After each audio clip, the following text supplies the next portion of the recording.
ओम नमः शिवाय। शिवजी सदा सहाय। ओम नमः शिवाय। गुरुजी सदा सहाय। जय गुरुजी। शुक्राना गुरुजी। शिव पुराण श्री रुद्र संहिता खंड चौथा कुमार खंड 19वां अध्याय गणेश चतुर्थी व्रत का वर्णन। ब्रह्मा जी बोले, हे मुनि श्रेष्ठ नारद, इस प्रकार गणेश जी के जीवित होने पर सब और आनंद छा गया। सभी बहुत प्रसन्न थे। सभी देवता उन्हें विभिन्न प्रकार के वरदान प्रदान कर रहे थे। तब ईश्वरों के ईश्वर महादेव जी भी गणेश पर अपनी विशेष कृपा दृष्टि बनाकर बोले, हे गिरिजानंदन, तुम मेरे दूसरे पुत्र हो। तुम्हें ना पहचानने के कारण तुम्हारा यहाँ अपमान हुआ है। इसीलिए मेरे भक्तों ने तुम पर आक्रमण किया, परंतु आज से कोई भी तुम्हारा विरोध नहीं करेगा। तुम सभी के पूजनीय और वंदनीय होंगे। तुम साक्षात जगदम्बा के तेज से उत्पन्न होने के कारण परम तेजस्वी और पराक्रमी हो। तुम्हारी वीरता और साहस का लोहा इस संसार में हर प्राणी मानेगा। आज से तुम मेरे सभी शिवगणों के अध्यक्ष हो। ये सभी तुम्हारे आदेशों का ही पालन करेंगे। आज से तुम गणपति नाम से भी जाने जाओगे। ये कहकर सर्वेश्वर भगवान शिव 2 पल के लिए मौन हुए। फिर बोले, हे गणपति, तुम्हारा जन्म भाद्रपद मास के कृष्ण पक्ष की चतुर्थी तिथि को देवी पार्वती के निर्मल हृदय से चंद्रमा के उदय के समय हुआ है। इसीलिए आज से इस दिन जो भी पूरी भक्ति भावना से तुम्हारा स्मरण करके व्रत रखेगा, उसे समस्त सुखों की प्राप्ति होगी। मार्गशीर्ष मास के कृष्ण पक्ष की चतुर्थी के दिन सुबह स्नान करके व्रत रखें। धातु, मूंगे या मिट्टी की मूर्ति बनाकर उसकी प्रतिष्ठा करें। तत्पश्चात मूर्ति की दिव्य गंधों, चंदन एवं सुगंधित फूलों से पूजा करें।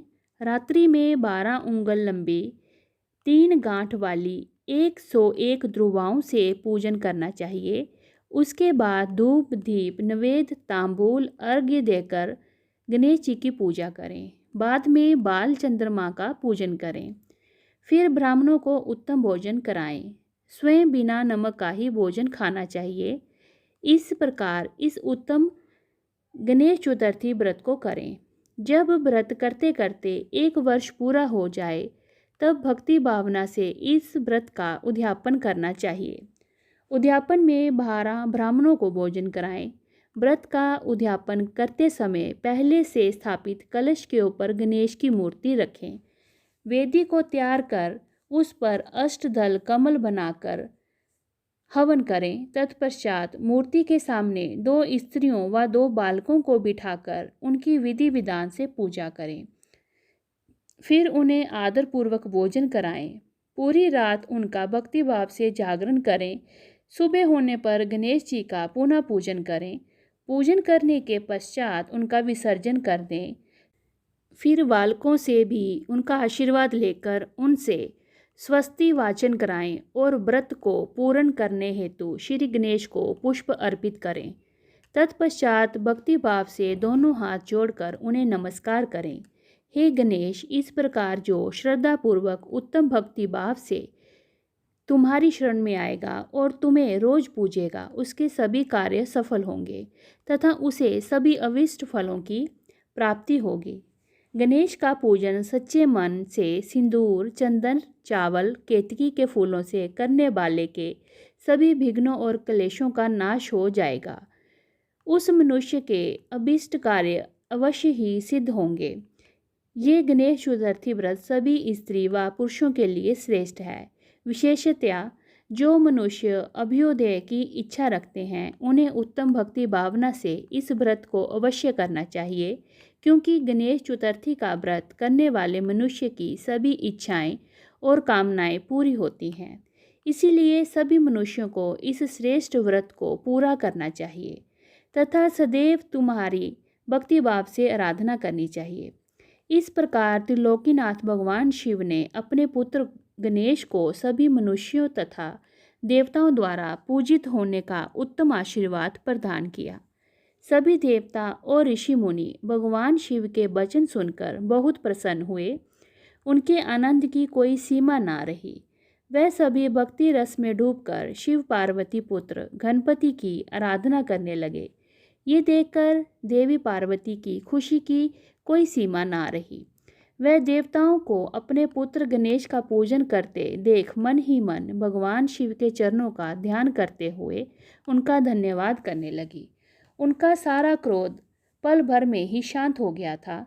उस समय सभी दिशाओं में सुमधुर दुदुम्बियाँ बजने लगी। अप्सराएं सहर्ष नृत्य करने लगी। सुंदर मंगल गान होने लगे और गणेश जी पर आकाश से फूलों की वर्षा होने लगी। अपने पुत्र को गणाधीश बनाए जाने पर माता पार्वती फूली नहीं समा रही थी। उस समय चारों ओर उत्सव होने लगे। तत्पश्चात उस समय वहां उपस्थित समस्त देवताओं और ऋषि मुनि उस स्थान के निकट आ गए जहां भगवान शिव और देवी पार्वती अपने पुत्र गणेश के साथ विराजमान थे। देवताओं और ऋषियों ने भक्ति भावना से उन्हें नमस्कार किया और उनकी स्तुति करने लगे। फिर शिव जी से विदा लेकर सब अपने अपने धामों को चले गए। फिर मैं और श्री हरि भी उनसे विदा लेकर अपने लोकों को लौट गए। जो मनुष्य शुद्ध हृदय से सावधान होकर इस परम मंगलकारी कथा को सुनता है वह सभी मंगलों का भागीदार हो जाता है। ये गणेश चतुर्थी व्रत की उत्तम कथा पुत्रहीनों को पुत्र, निर्धनों को धन, रोगियों को आरोग्य, अभागों को सौभाग्य प्रदान करती है।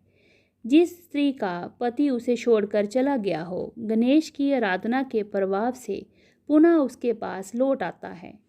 दुखों और शोकों में डूबा मनुष्य इस उत्तम कथा को सुनकर शोक रहित होकर सुखी हो जाता है।